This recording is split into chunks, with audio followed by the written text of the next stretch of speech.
ఈ దేశంలో అన్నం లేకుండా ఎవడూ చనిపోకూడదని యోగ మార్గంలో శంకరాచార్యుల వారు కైలాసానికి వెళ్ళారు.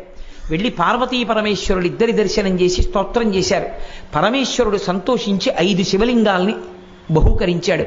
5 స్ఫటికలింగాలు. ఆ 5 లింగాల్ని తీసుకొచ్చి శంకరాచార్యుల వారు 5 ప్రదేశాలలో ఉంచారు.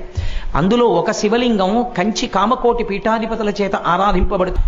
చంద్రవంకతో ఉన్న శివుడి మీద చంద్రుడి నుంచి పడినటువంటి అమృతధారలతో తడుస్తూ ఉంటాడు. కాబట్టి తెచ్చిన 5 శివలింగాలకి చంద్రమౌళీశ్వరుడనే పేరు ఉన్నప్పటికీ కంచిలో కామకోటిలో పూజింపబడేటటువంటి శివలింగం యోగలింగం.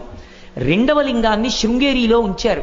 శృంగేరి పీఠాధిపతులు ప్రతిరోజు సాయంకాలం అర్చన చేస్తారు. శృంగేరిలో ఉన్నది భోగలింగం, నేపాల్లో ఉన్నది అక్కడ పెట్టినది వరలింగం, అలాగే కేదారంలో పెట్టినది ముక్తిలింగం, చిదంబరంలో పెట్టింది మోక్షలింగం.